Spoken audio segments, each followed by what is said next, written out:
नमस्कार मित्रों, स्वागत आप सभी का बैंको अकेडमी सीकर के इस ऑनलाइन डिजिटल प्लेटफॉर्म पर। मैं परवीन राठौड़ आप सभी का एक बार फिर से स्वागत करता हूं। मित्रों, हम पढ़ रहे राजस्थान की आर्ट्स एंड कल्चर, उसमें हमने काफ़ी सारे टॉपिक पढ़ लिए हैं और आज एक बार फिर आपके साथ नए टॉपिक को लेकर आए हैं, राजस्थान के प्रमुख वाद्य यंत्र। पुलिस की दृष्टि से पुलिस के सिलेबस में मित्रों बाकायदा डाल रखा है ये टॉपिक, राजस्थान के प्रमुख वाद्य यंत्र। तो अभी एग्ज़ाम भी आपके नज़दीक है, ध्यान रखना मित्रों, महीना भी नहीं बचा आपके पास, नवंबर में एग्ज़ाम है। तो ये टॉपिक है उन आपके सिलेबस में है, तो प्रमुख वाद्य यंत्रों में 2 क्लास इसकी करेंगे हम, ठीक है। चलें,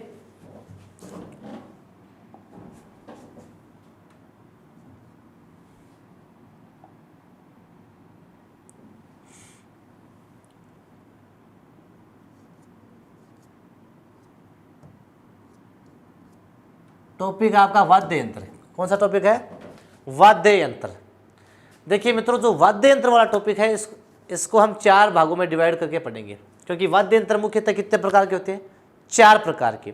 तो देखिए मित्रों, जो वाद्य यंत्र है ये आपके 4 प्रकार के वाद्य यंत्र दिए गए हैं कि वाद्य यंत्रों के जो 4 प्रकार है, ये 4 प्रकार कौन कौन से हैं। तो देखिए, पहले मैं उन चारों प्रकारों के नाम लिखता हूं। तत्व वाद्य यंत्र, सुशिर वाद्य यंत्र,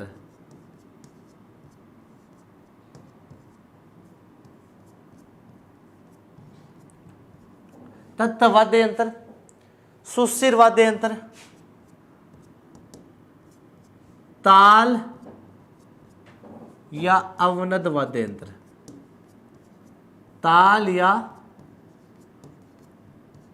अवनद वाद्य यंत्र, तत्व वाद्य यंत्र, सुशिर वाद्य यंत्र, ताल या अवनद वाद्य यंत्र। चौथा आता आपके घन वाद्य यंत्र।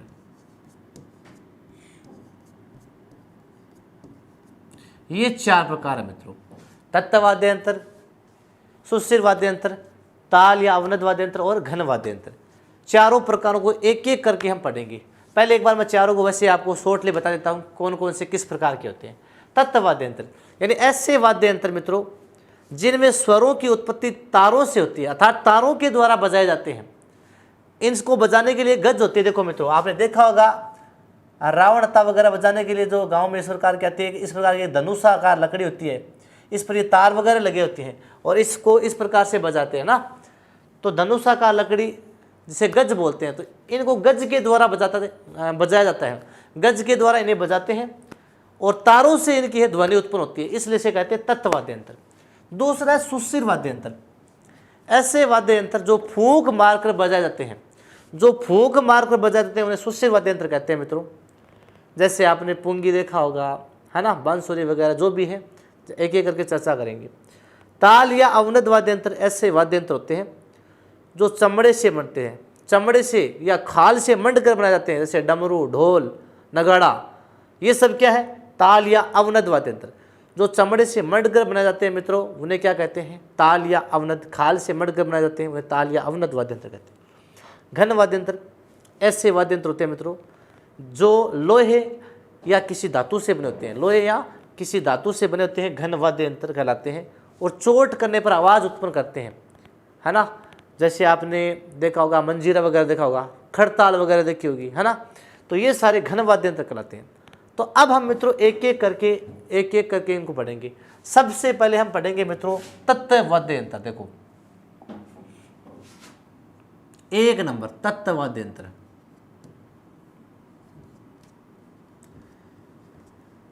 सबसे पहले कौन सा है? तत्व वाद्य यंत्र। ऐसे वाद्य यंत्र जिनमें स्वरों की उत्पत्ति तारों से होती है, वो कौन से हैं? तत्व वाद्य यंत्र। इनमें स्वरों की उत्पत्ति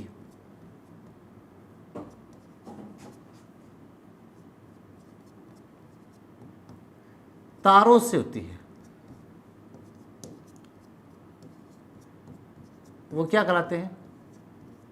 तत्व वाद्य यंत्र कहलाते हैं। ऐसे वाद्य यंत्र जिनमें स्वरों की उत्पत्ति तारों से होती है तत्व वाद्य यंत्र कहलाते हैं, गज के द्वारा बजाए जाते हैं।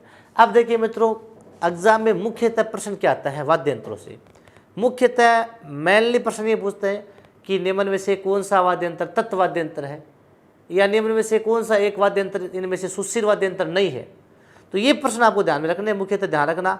अब हम एक एक करके तत्वाद्यंत्र देखेंगे, जो भी 5-10 जो भी है, आपको उनके नाम याद रखने की ये तत्वाद्यंत्र है। अब देखो एक एक करके हम वाद्यंत्र लेते हैं। तत्वाद्यंत्रों में सबसे पहले एक वाद्यंत्र लेते हैं हम सारंगी। क्या लेते हैं? सारंगी। सबसे पहले हम एक वाद्यंत्र लेते हैं मित्रों, उसका नाम क्या है? सारंगी। देखिए मित्रों, जो सारंगी है इसके एग्जाम में प्रश्न पूछते हैं कि सारंगी में कितने तार होते हैं। इस प्रकार की कुछ ऐसी होती है जिस पर इस प्रकार के तार से लगे होते हैं। देखो चित्र, मुझे डायग्राम कम बनाना आता है। हाँ, तो सारंगी में मित्रों टोटल है वो 27 तार होते हैं। कितने होते हैं? इसमें 27 तार होते हैं। और जितने भी तत्वाद्यंत्र होते हैं, जितने भी तत्वाद्यंत्र होते हैं उनमें सर्वश्रेष्ठ है ये। जितने भी तत्वाद्यंत्र है, तत्वाद्य यंत्रों में सर्वश्रेष्ठ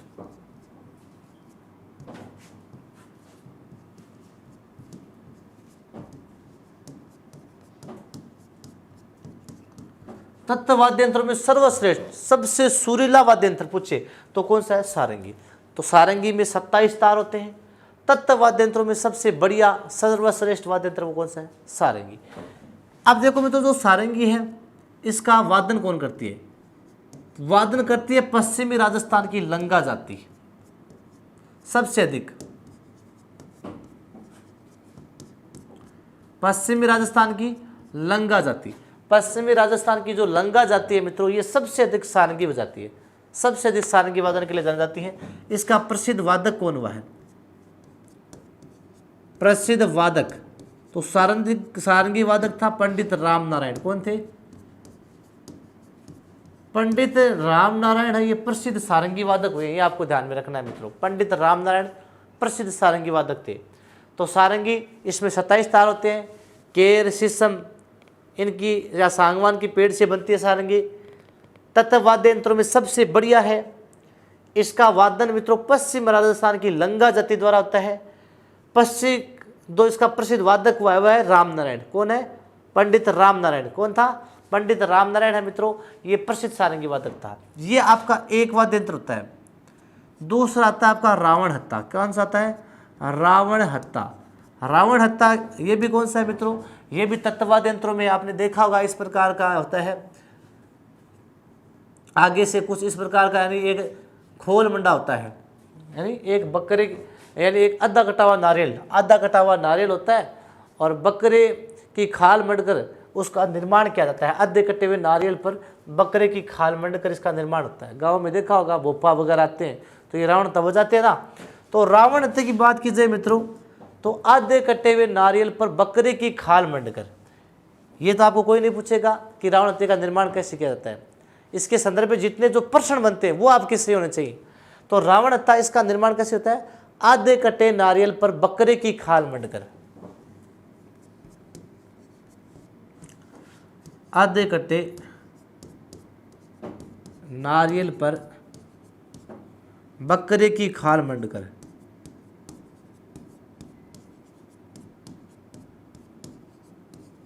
इसका निर्माण होता है।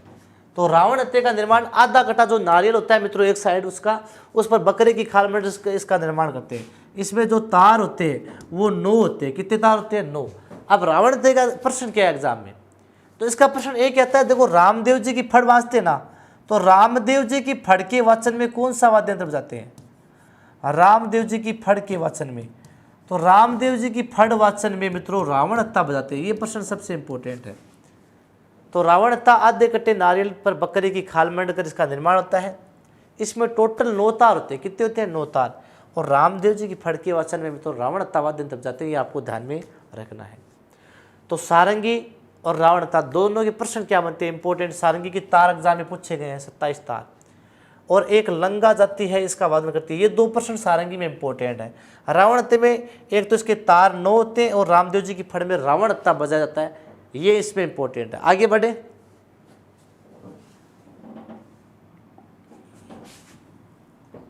एक तारा, एक तारा, इसमें देखो मित्रों 1 या 2 तार होते हैं। कितने होते हैं? 1 या 2 तार। एक तारे में कितने तार होते हैं? 1 या 2 तार। एक तारे में 1 या 2 तार होते हैं। ये मित्रों प्राचीनतम वाद्य यंत्र है। वैसे तो वो रावणता है, ये रावणता भी प्राचीनतम है, लेकिन एकतारे को सबसे प्राचीनतम माना गया है, सबसे प्राचीन वाद्य यंत्र या आदि वाद्य यंत्र भी बोलते हैं इसको, आदि वाद्य यंत्र, मूल वाद्य यंत्र बोल सकते हैं आप। तो आदि वाद्य यंत्र या मूल वाद्य यंत्र है मित्रों एकतारा। इसमें एक या दो तार होते हैं जिनको अंगुली के द्वारा बजाते हैं मित्रों। और जो मीरा और नारद थी उनका संबंध इसी से था, मीरा व नारद का संबंध।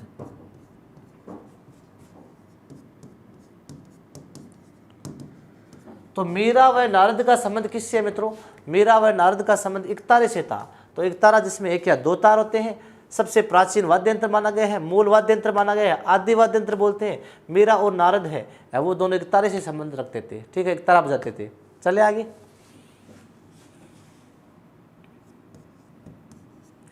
जंतर, देखो जंतर के दो प्रश्न, एक तो इसमें तार 5 या 6 तार होते हैं। कितने होते हैं? जंतर में 5 या 6 तार होते हैं। और मुख्य प्रश्न आता है देवनारायण जी की फड़ के वाचन में किसका प्रयोग होता है? जंतर का। यानी वीणा होती है, उस वीणा का आरंभिक रूप ही जंतर होता है। वीणा का आरंभिक रूप जंतर होता है। 5 या 6 तार, कितने तार होते हैं? 5 या 6 तार होते हैं। और देवनारायण जी की फड़ में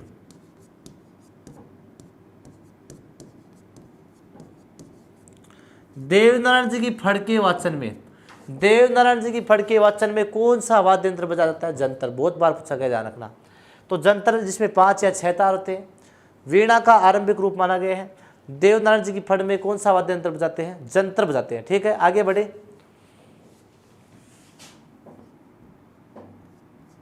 कामायचा, कौन सा है? कामायचा। देखो मित्रों ये सारंगी से मिलता जुलता है। कामायचा जो वाद्य यंत्र है ये सारंगी से मिलता जुलता वाद्य यंत्र है, इसलिए इसे कहते हैं सारंगी की रानी। क्या कहते हैं? सारंगी की रानी। कामायचा ये सारंगी से मिलता जुलता है, इसलिए इसे क्या कहते हैं? सारंगी की रानी कहते हैं। 16 तार होते हैं। कितने होते हैं इसमें? 16 तार। तो आपसे पूछ ले सारंगी की रानी जो सारंगी से मिलता जुलता वाद्य यंत्र है वो कौन सा है?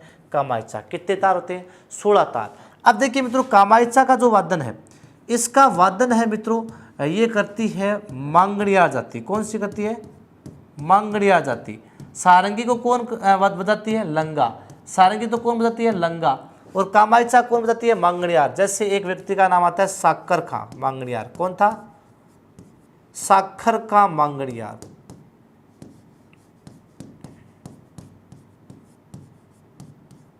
ठीक है।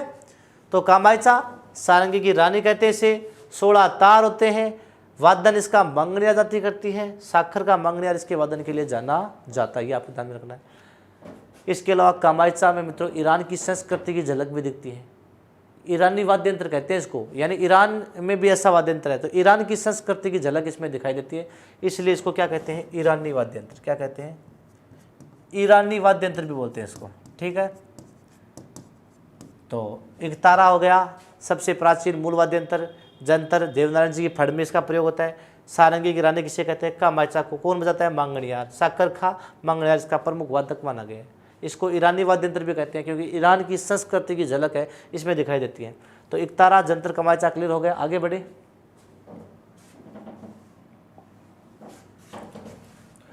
एक वाद्य यंत्र है गुजरी।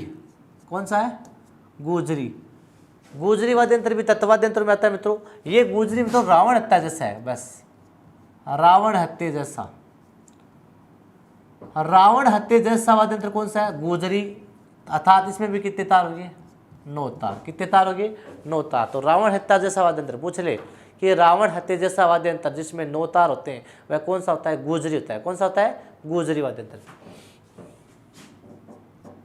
रबाज 12 तार होते हैं। कितने होते हैं? रबाज में 12 तार होते हैं मित्रों। कामायचा जैसा होता है रबाज, लेकिन देखो फर्क कितना होता है। कामायचे को तो बताते हैं गज से। कामायचे को कैसे बजाते हैं? कामायचे को गज द्वारा धनुषाकार लकड़ी से बजाते हैं, लेकिन इस रबाज को अंगुलियों से बजाते हैं। रबाज को अंगुलियों से बजाते हैं। 12 तार होते हैं, इतने ध्यान रखना। रबाब, रबाज अलग है, रबाब अलग है, ध्यान रखना। दोनों ही तत्वाद्य यंत्र है। इसमें 4 तार। रबाब में टोटल 4 तार होते हैं। अलवर में मुख्यतः अलवर में मेव जाति और टोंक की मुसलमान जाति इसका वादन करती है। अलवर की तो मेव जाति, अलवर की मेव जाति और टोंक की मुसलमान, टोंक के मुसलमान किसका वादन करते हैं? रबाब का। अलवर की मेव और टोंक के मुसलमान किसका वादन करते हैं? रबाब का वादन करते हैं। फर्क इतना ही रखना आपको, देखो रबाज में 12 और रबाब में 4 तार। पूछेगा तो पूछेगा, हालांकि इनसे थ्योरेटिकल क्वेश्चन कम आते हैं, प्रश्न ये जरूर पूछ सकता है अगला कि रबाज कैसा वाद्य यंत्र है? रबाज तत्ववाद्य यंत्र है। कैसा है? तत्ववाद्य यंत्र पढ़ रहे हैं हम। चौतारा कौन सा है? चौतारा। नेक्स्ट हमारा कौन सा वाद्य यंत्र है मित्रों? चौतारा वाद्य यंत्र। देखिए जिसको कहते हैं तंदूरा, इसे कहते हैं वेणु। चौतारा, तंदूरा, वेणु एक ही बात है। चौतारा, तंदूरा या वेणु। देखिए इसमें मित्रों 4 तार होते हैं। कितने होते हैं?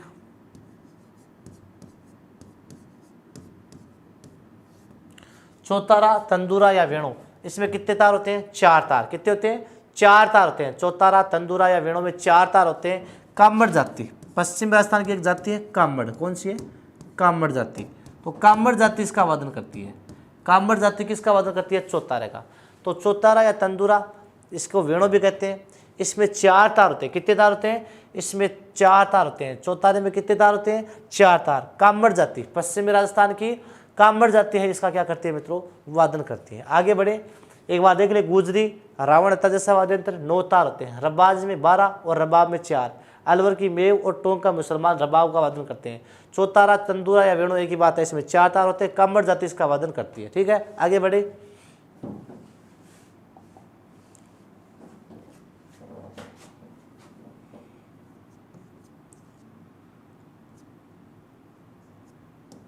सुरिंदा, रोइड की लकड़ी से बना वाद्य यंत्र जिसमें 10 तार होते हैं। बस इतने ध्यान रखना। रोइड की लकड़ी से बना वाद्य यंत्र जिसमें 10 तार लगे होते हैं, सुरिंदा कहते हैं। इसको सतारा व मुरली की संगत में बजाते हैं। सतारा व मुरली की संगत में, मुरली या मुरला की बात है। सतारा व मुरली की संगत में क्या बजाते हैं? सुरिंदा को बजाते हैं। सुरिंदा जिसमें 10 तार होते हैं, सतारा और मुरली की संगत में सुरिंदा बजाता है।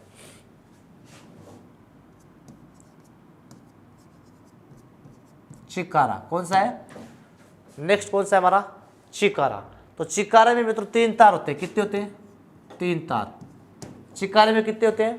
3 तार होते हैं। चिकारे में आपको ध्यान में रखना है। चिकारे में कितने तार होते हैं? 3। इसमें एक शिरा प्यालेनुमा होता है। एक शिरा प्यालेनुमा।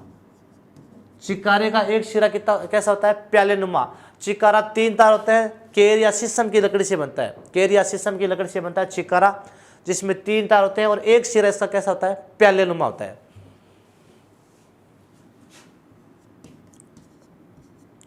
सूरमंडल कौन सा है? सूरमंडल। ये मित्रों लकड़ी की चतुष्कोणीय पट्टियों से बनता है। लकड़ी की चतुष्कोणीय पट्टियों से क्या बनता है? सूरमंडल, जिसको मांगणियार जाति बजाती थी पहले। मांगणियार इसको बजाते थे। और सूरमंडल की बात की जाए तो प्राचीन काल में इसको कोकिला वीणा बोलते थे। क्या बोलते थे? कोकिला वीणा। प्राचीन काल में इसको क्या बोलते थे? कोकिला वीणा। सूरमंडल को प्राचीन काल में क्या बोलते थे? कोकिला वीणा भी मित्रों इसी को बोलते। तो सूरमंडल मांगणिया जाति इसका वादन करती थी। प्राचीन काल में इसको क्या बोलते थे? कोकिला वीणा भी।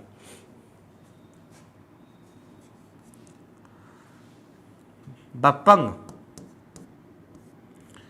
देखिए मित्रों ये है डेरू जैसा वाद्य यंत्र। कैसा है? डेरू जैसा।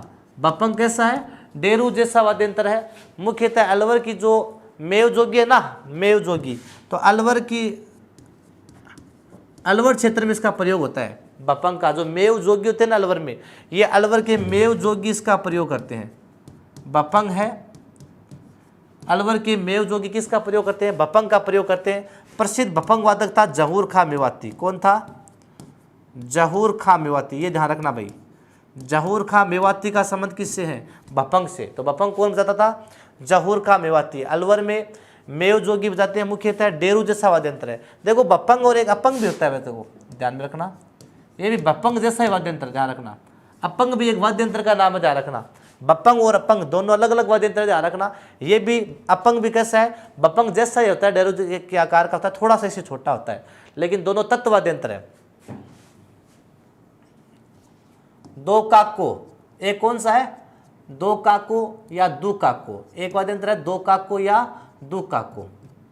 दो काको, इसका प्रयोग भील जाति करती है मित्रों, भील जाति करती है दीपावली पर। कब करती है, भील जाति दीपावली पर घुटनों के बीच दबाकर, भील जाती है दीपावली पर घुटनों के बीच दबाकर किसका वादन करती है, दुक्काके का वादन करती है। तो ये आपके कौन से होते हैं मित्रों, यहाँ पर तत्व वाद्य यंत्र मैंने आपको बताया। एक बार वापस देख लो, सुरिंदे में 10 तार होते हैं, इतने ध्यान रखना है। चिकारे में 3 तार, एक शिरा पैलनुमा। सुरमंडल मांगने जाति वादन करती है, लकड़ी की चतुष्कोणीय पट्टियों से बनता है। तारों की गिनती निश्चित नहीं है, 40 के समथिंग बताते हैं। कोकिला वीणा इसको बोलते थे प्राचीन काल में। बपंग डेरू जैसा वाद्य यंत्र है, अलवर के मेवजों की प्रयोग करते हैं। जहूर का मेवाती का संबंध किससे है, बपंग से। दो काको दीपावली पर भीड़ जाती है, अपने घुटनों के बीच दबाकर दुक्काके का वादन करती है। तो तत्ववाद्य यंत्र देखो हमने कौन से पढ़े, सारंगी पढ़ लिया, ठीक है। 27 तार होते हैं, ध्यान रखना, लंगा जाति जाती है सारंगी। उसके बाद में एक तारा भी मैंने बता दिया आपको, नारद का संबंध, मीरा का संबंध, 1 या 2 तार। रावणता बता दिया मैंने आपको, 9 तार होते हैं, रामदेव जी की फड़ में बजाते हैं, ठीक है। जंतर किसकी फड़ में बजाते हैं, देवनारायण जी की फड़ में जंतर बजाते हैं, 5 या 6 तार, ठीक है। कामायचा बता दिया, सारंगी की रानी, 16 तार होते हैं कामायचा में, ठीक है। इसके पश्चात गुजरी बता दिया, रावण जैसा वाद्य यंत्र, 9 तार होते हैं, ठीक है। रबाज बता दिया 12 तार, और रबाब में होते हैं 4 तार। और इसमें वहाँ में मैंने आपको सुरिंदा बता ही दिया, चौतारा बता दिया, चिकारा बता ही दिया, बप्पंग बता दिया। ये सारे के सारे दुक्काको वगैरह, ये सारे के सारे कौन से मित्रों, सुरमंडल हो चाहिए, सारे के सारे तत्ववाद्य यंत्र कौन से, तत्ववाद्य यंत्र मैंने आपको पढ़ा दिए। ये एक भाग आपका कंप्लीट होता है। तत्ववाद्य यंत्रों के बाद में आपका जो नेक्स्ट होगा वो होगा आपका सुस्थिर वाद्य यंत्र, ठीक है। अब देखिए मित्रों, हम आगे चलते हैं। ये हमारे तत्ववाद्य यंत्र यहाँ पर क्या होते हैं, कंप्लीट हो जाते हैं। नेक्स्ट जो हमारा पार्ट आता है मित्रों, ये आता है तत्व के बाद में सुस्थिर वाद्य यंत्र। कौन सा आता है, सुस्थिर वाद्य यंत्र। मैंने आपको बताया था ऐसे वाद्य यंत्र, ऐसे वाद्य यंत्र जो फूंक मारकर बजाए जाते हैं, ऐसे वाद्य यंत्र जो फूंक मारकर बजाए जाते हैं उन्हें क्या कहते हैं, सुस्थिर वाद्य यंत्र। तो जो फूंक मारकर बजाए जाते हैं,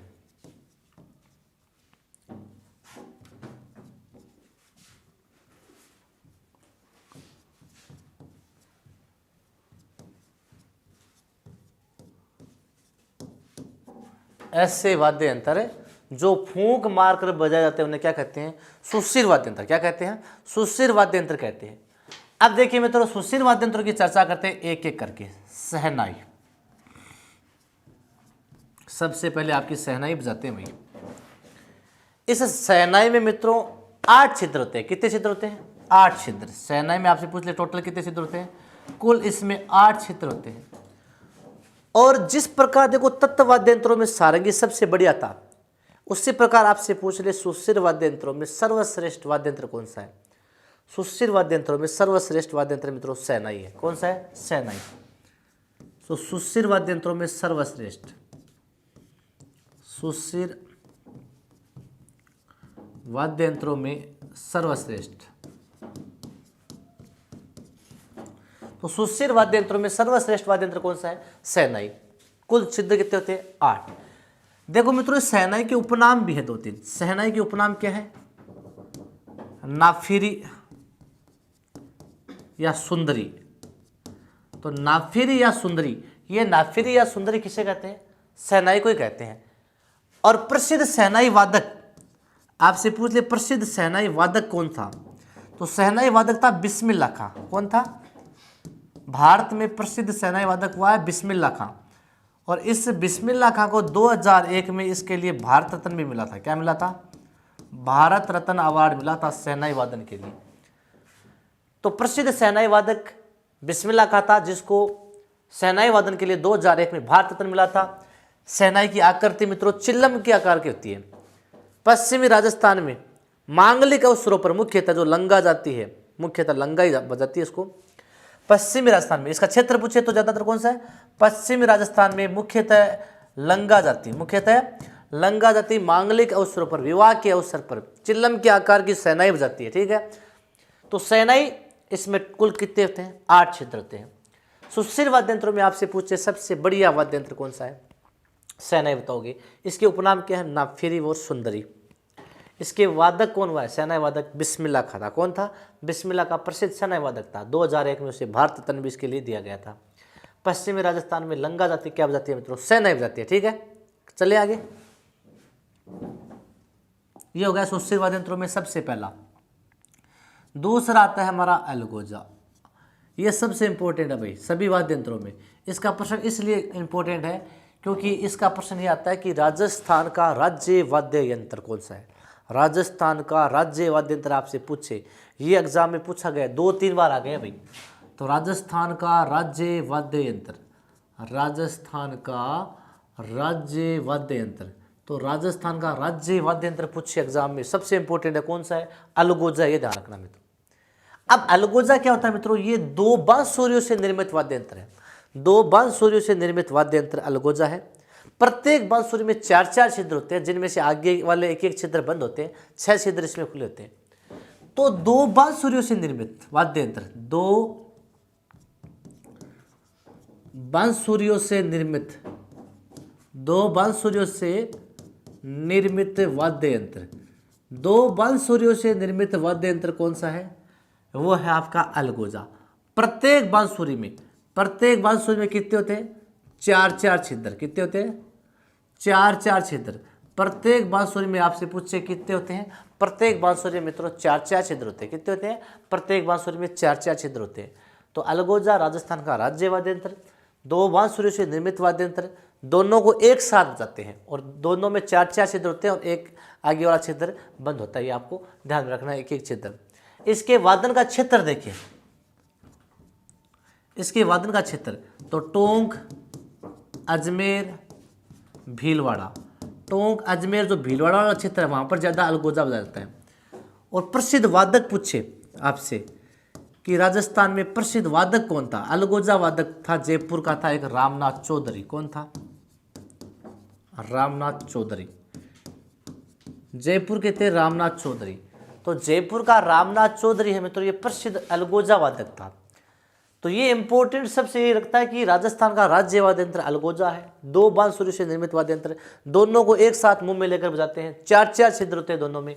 टोंक क्षेत्र, अजमेर, भीलवाड़ा वाला क्षेत्र, ग्रामीण क्षेत्रों में जो भील होते हैं वो भी बजाते हैं इसको। प्रसिद्ध जो वादक है अलगोजा का वो कौन है, रामनाथ चौधरी। क्लियर हुआ, चलिए एक देखिए मित्रों, भूंगल। एक वाद्य यंत्र कौन सा है, भूंगल। इस भूंगल की बात की जाए तो भूंगल मित्रों एक सींगनुमा वाद्य यंत्र होता था। यानी आप एक प्रकार से जो बैंड बाजे में आपने देखा होगा, जो बैंड बाजा होता है ऐसा ऊपर इस प्रकार सींग सा कुछ खड़ा होता है, इस प्रकार का ये वाद्य यंत्र होता था भूंगल, है ना। हाँ, कुछ आगे से इस प्रकार का मुड़ा हुआ, यहाँ पर इसको बजाया जाता था, ऐसा इस प्रकार का होता था। रण क्षेत्र में जब भवाई जाती है मेवाड़ की, मेवाड़ में मुख्यतः प्रयोग होता था। मेवाड़ में जब युद्ध आरंभ होता ना, युद्ध आरंभ बोलते ना, युद्ध का रणघोष कर दिया भाई, शंख वगैरह बजाते। तो जब युद्ध आरंभ होता था तो उस समय ये वाद्य यंत्र बजाते थे, भूंगल नामक वाद्य यंत्र। तो मेवाड़ की भवाई जाति कौन है, मेवाड़ की भवाई जाति, मेवाड़ की भवाई जाति युद्ध आरंभ होने से पूर्व है, युद्ध आरंभ होने से पूर्व है। मेवाड़ की भवाई जाति युद्ध आरंभ होने से पूर्व कौन सा वाद्य यंत्र बजाती थी, भूंगल बजाती थी। तो मेवाड़ की भवाई जाति द्वारा युद्ध आरंभ होने से पूर्व पूछ लिया आपको कौन सा वाद्य यंत्र बजाया जाता था, भूंगल नामक वाद्य यंत्र। ये प्रश्न इंपॉर्टेंट है भाई, युद्ध आरंभ होने से पूर्व भूंगल बजाया जाता था। ठीक है, इसके पश्चात देखिए मित्रों,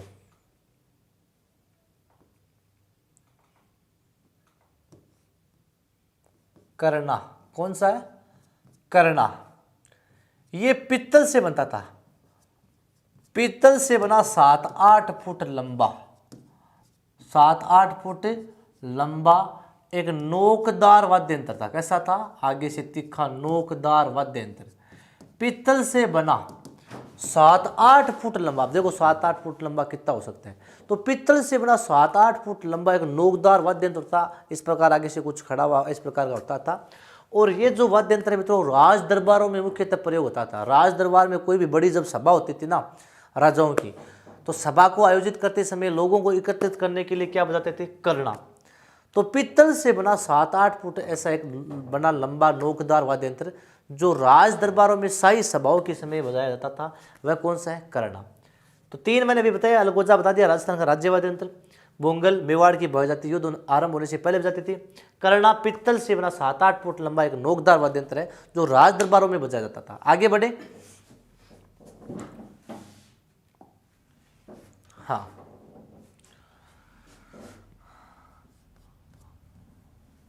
मोरचंग।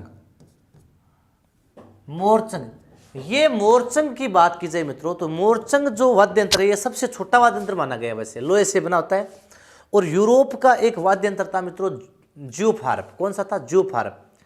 तो यूरोप के वाद्य यंत्र ज्यूफ हार्प से ये मिलता जुलता है। राजस्थान का जो मोरचंग वाद्य यंत्र है ये यूरोप के ज्यूफ हार्प से मिलता है, इसलिए इसको कहते हैं राजस्थान का ज्यूफ हार्प। क्या कहते हैं इसको? राजस्थान का ज्यूफ हार्प वाद्य यंत्र। राजस्थान का ज्यूफ हार्प वाद्य यंत्र। आपसे पूछ ले कि राजस्थान का ज्यूफ हार्प वाद्य यंत्र किसे कहते हैं? राजस्थान का ज्यूफ हार्प वाद्य यंत्र कौन सा है?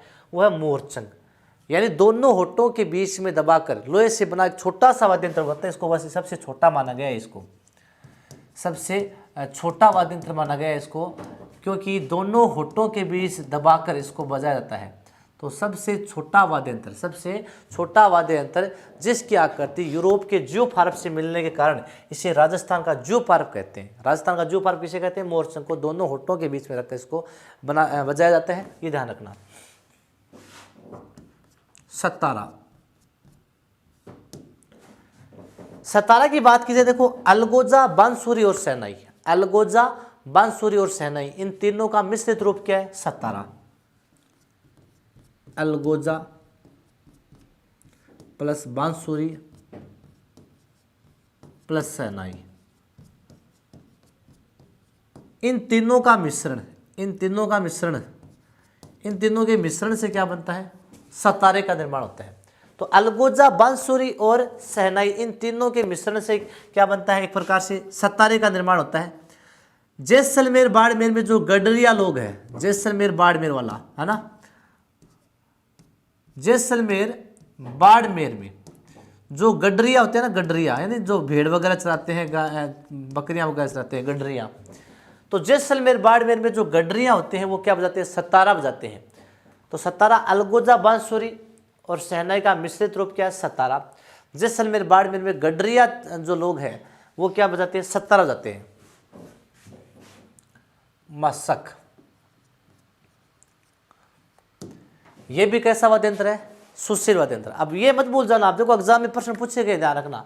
ये प्रश्न ऐसे आया था एग्जाम में, एक बार एग्जाम में आया था कि मोरचंग निम्न में से किस श्रेणी का वाद्य यंत्र है? तत्व वाद्य यंत्र है, सुशील वाद्य यंत्र है, ताल या अवनद है या घन है? अभी तो देखो मैं आपको पढ़ा रहा हूँ सुशील वाद्य यंत्र, आप सब बता दोगे सुशील वाद्य यंत्र मोरचंग, लेकिन मैं आपसे 10 दिन बाद में आकर पूछूंगा कि मोरचंग कैसा वाद्य यंत्र है, तो आप एक बार कंफ्यूज हो जाओगे। तो इसलिए आपको इनको थोड़ा सा ध्यान में देख लेना। मशक, ये थैलेनुमा वाद्य यंत्र है। कैसा है? थैलेनुमा वाद्य यंत्र। मशक एक कैसा वाद्य यंत्र है? थैलेनुमा वाद्य यंत्र है। थैलेनुमा वाद्य यंत्र जो चमड़े से बनता है। हाँ, तो थैलेनुमा वाद्य यंत्र जो एक प्रकार से चमड़े से बनता है और इसको फिर हवा भरकर इसको क्या बजाया जाता है? हवा भरकर क्या इसको बजाते हैं। और इसका जो वादक था वो था श्रवण कुमार। कौन था? श्रवण कुमार, प्रसिद्ध वादक हुआ था। और श्रवण कुमार ने इस मशक वादन की कला को अंतर्राष्ट्रीय स्तर पर पहुंचाया था। इसी श्रवण कुमार ने मशक वादन की कला को कहां पर पहुंचाया था? अंतर्राष्ट्रीय स्तर पर है। मशक वादन की कला को किसने पहुंचाया था? श्रवण कुमार ने पहुंचाया था।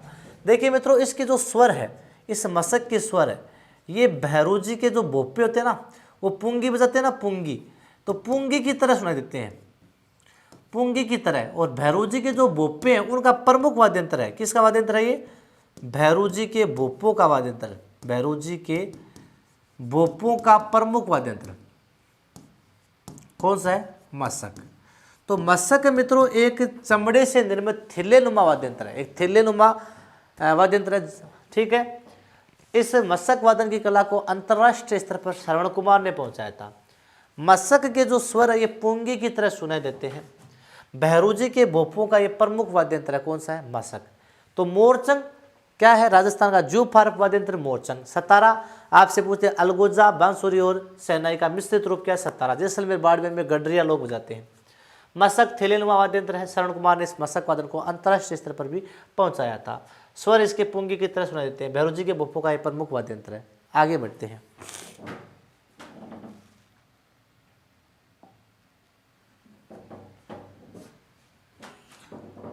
हाँ, तो मुख्यतः देखो नड़, ये है मशक जैसा वाद्य यंत्र। कैसा है? एक प्रकार के मशक के आकार का होता है, मशक जैसा। नड़ है, ये मशक जैसा वाद्य यंत्र माना गया है। नड़ कैसा है? मशक जैसा वाद्य यंत्र। और मशक और नड़ दोनों में 4-4 छिद्र होते हैं। कितने होते हैं? मशक में भी कितने होते हैं? 4 छिद्र, और इसमें भी कितने होते हैं? 4 छिद्र। लेकिन नड़ का मित्रों वादक पूछा गया एग्जाम में, ये प्रश्न आ रखा है 2-3 एग्जामों में कि राजस्थान में प्रसिद्ध नड़ वादक कौन था? राजस्थान में प्रसिद्ध नड़ वादक, राजस्थान का प्रसिद्ध नड़ वादक कौन था? ये एग्जाम में प्रश्न पूछ रखा है। ये नड़ वादक था कर्णाभील। कौन था? कर्णाभील। यह राजस्थान का प्रसिद्ध नड़ वादक रहा है। ये आपको ध्यान रखना है मित्रों, ठीक है, ये आपको ध्यान में रखना है। जैसलमेर बाड़मेर में यही पश्चिमी राजस्थान में नड़ का प्रयोग सर्वाधिक होता है, ये भी आपको ध्यान में रखना है। ठीक है मित्रों, ये थी आपकी नड़। बांकिया, देखो मांगलिक अवसरों पर इसका प्रयोग कब होता है? मांगलिक अवसरों पर। मांगलिक अवसरों पर इसका प्रयोग होता है मांगकिय का, अर्थात आपने देखा होगा पित्तल से निर्मित होता है। कैसे होता है ये? पित्तल से निर्मित। पित्तल से निर्मित वाद्य यंत्र कौन सा है? बांकिया। अर्थात शादियों में आपने देखा होगा बैंड वगैरह, ये उसी का रूप है, ये उसी को बोलते हैं बांकिया। तो विवाह के अवसर पर किसका प्रयोग होता है? बांकिये का प्रयोग है मित्रों। विवाह के अवसर पर मुख्यतः क्या होता है? पित्तल से निर्मित वाद्य यंत्र होता है। और पश्चिमी राजस्थान की एक जाति है, पश्चिमी राजस्थान की कौन सी जाति है? सरगड़ा जाति। कौन सी? सरगड़ा जाति। इस पश्चिमी राजस्थान की सरगड़ा जाति का ये खानदानी वाद्य यंत्र है। आपसे पूछ लिए पश्चिमी राजस्थान की सरगड़ा जाति का खानदानी वाद्य यंत्र कौन सा है? पश्चिमी राजस्थान की सरगड़ा जाति का खानदानी वाद्य यंत्र कौन सा है? ये बांकिया है। बांकिया सबसे अधिक ये बजाते हैं। एक आती है आपकी बांसुरी, सुस्सिर वाद्य यंत्र में फूंक मारकर बांसुरी बजाते हैं। इसमें मित्रों 7 छिद्र होते हैं। बांसुरी में कितने छिद्र होते हैं? बांसुरी में मित्रों कितने छिद्र होते हैं? बांसुरी में मित्रों 7 छिद्र होते हैं। और प्रसिद्ध जो वादक था, प्रसिद्ध वादक बांसुरी वादक कौन था? प्रसिद्ध बांसुरी वादक कौन था? तो प्रसिद्ध वादक था इसका हरिप्रसाद चौरसिया। कौन था? हरिप्रसाद चौरसिया। ये हरिप्रसाद चौरसिया है, ये प्रसिद्ध बांसुरी वादक था। प्रसिद्ध बांसुरी वादक कौन था? प्रसिद्ध बांसुरी वादक था हरिप्रसाद चौरसिया। तो मैंने आपको अभी 3-4 और बताए हैं। नड़ मशक जैसा वाद्य यंत्र है जिसमें 4 छिद्र होते हैं। प्रसिद्ध नड़ वादक कर्णाभील था। बांकिया मांगलिक अवसरों पर, विवाह के अवसर पर इसका प्रयोग होता है। पित्तल से निर्मित वाद्य यंत्र होता है। पश्चिम राजस्थान की सरगड़ा जाति का खानदानी वाद्य यंत्र है। बांसुरी जिसमें 7 छिद्र होते हैं। प्रसिद्ध वादक है हरिप्रसाद चौरसिया। आगे चले।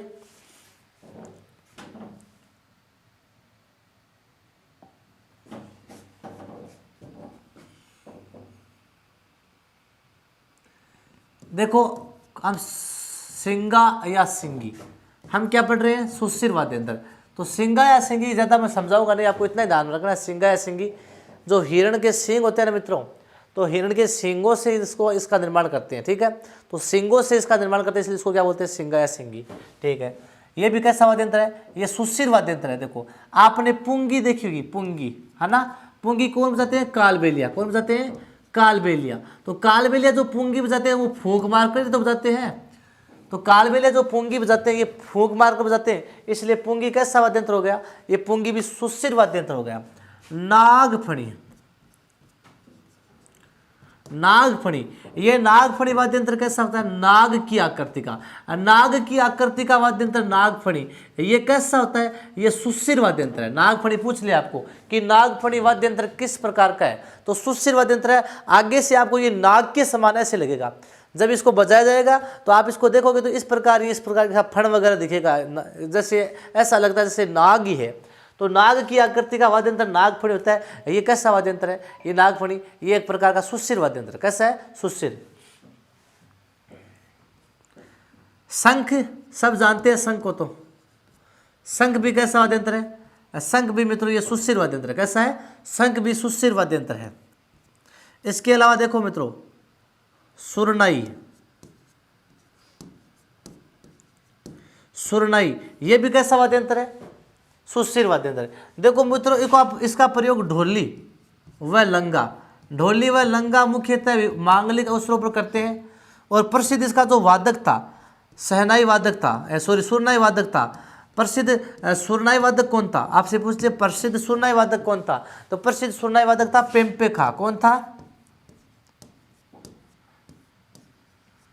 प्रसिद्ध जो सुरनाई वादक है मित्रों, ये प्रसिद्ध सुरनाई वादक कौन था?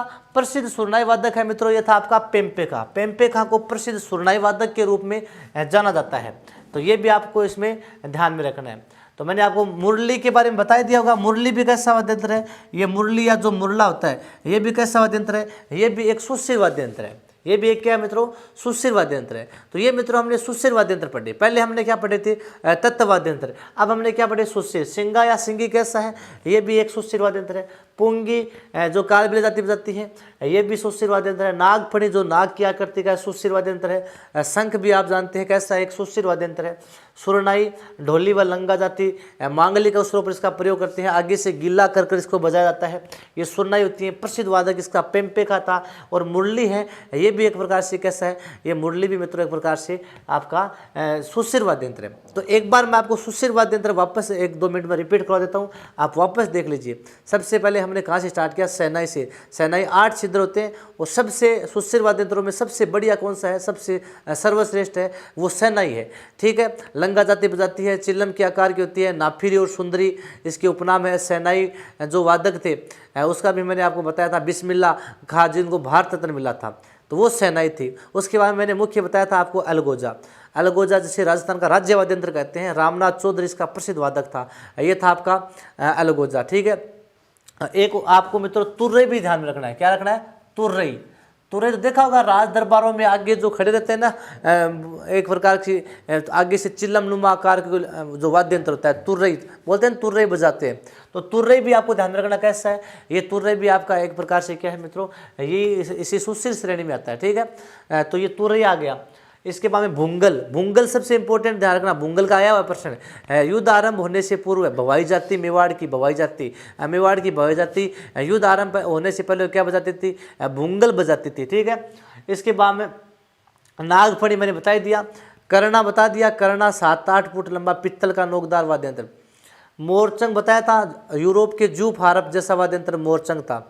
सतारा बताया था। बांसुरी, अलगोजा और सहनाई तीनों से मिला जुला रूप जैसलमेर बाड़मेर के गडरिया बजाते हैं।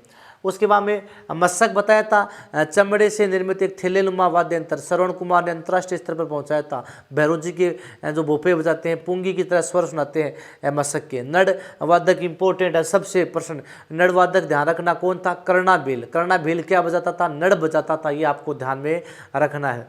इसके बाद में सिंगा सिंगी आपको देख ही लिया, पुंगी देख लिया, नागफणी देख लिया, शंख देख लो, सुरनाई देख लो, मुरली देख लो, तुर्रई देख लो। ये सारे के सारे जो वाद्य यंत्र है मित्रों, ये सारे वाद्य यंत्र किस श्रेणी के हैं? ये सारे के सारे वाद्य यंत्र आपके सुशिर श्रेणी के हैं। तो देखो मित्रों पहला पार्ट है हमारा। इस पहले पार्ट में हमने एक तो इनके चारों के टाइप देखे, आपने 4 प्रकार के टाइप देखे वाद्य यंत्रों के। पहले हमने तत्व वाद्य यंत्र पढ़े 10-5 जो भी जितने भी तत्व वाद्य यंत्र थे, और इनके आपको नाम जरूर याद रखने। अचानक प्रश्न एग्जाम में आ जाए कि सुरनाई कैसा वाद्य यंत्र है, तो सुरनाई कैसा वाद्य यंत्र है? सुशिर वाद्य यंत्र है। लेकिन अचानक आपके नाम आ जाए सुरमंडल कैसा है, एग्जाम में ये प्रश्न आ जाए कि सुरमंडल निम्न में से कैसा वाद्य यंत्र है? तत्व वाद्य यंत्र है या सुशिर वाद्य यंत्र है या ताल वाद्य यंत्र है या घन वाद्य यंत्र है? तो सुरमंडल कैसा है? सुरमंडल मित्रों तत्व वाद्य यंत्र कैसा है? तत्व वाद्य यंत्र। ये अचानक नाम आते ही ध्यान में जाना चाहिए। तो ये आपको ध्यान में रखना। ये प्रश्न पूछा गया मस्सक कैसा वाद्य यंत्र है? इस प्रकार के प्रश्न आते हैं एग्जाम में। ठीक है। तो ये आपके कौन से हो गए मित्रों, ये आपके यहाँ पर आज हो गए आपके सुस्थिर वाद्य यंत्र कंप्लीट। तो पहले हमने तत् पढ़े, अब सुस्थिर पढ़ेंगे। दो पार्ट मतलब दो प्रकार के टाइप हमने पढ़ लिए। तीसरा और चौथा पार्ट हमारा रहेगा ताल या अवनद वाद्य यंत्र जो चमड़े से बनते हैं, और घन वाद्य यंत्र जो आपको धातु या लोहे के बने होते हैं, घात करने पर, चोट करने पर आवाज़ उत्पन्न करते हैं, वो रूप कौन सा हो जाएगा आपका, वो आपका घन वाद्य यंत्र हो जाएगा। तो धन्यवाद मित्रों, क्लास को ज़्यादा से ज़्यादा शेयर किया करो। मिलते हैं नेक्स्ट और अंतिम पार्ट में वाद्य यंत्रों की, उसके बाद में एक नए टॉपिक की शुरुआत करेंगे। धन्यवाद।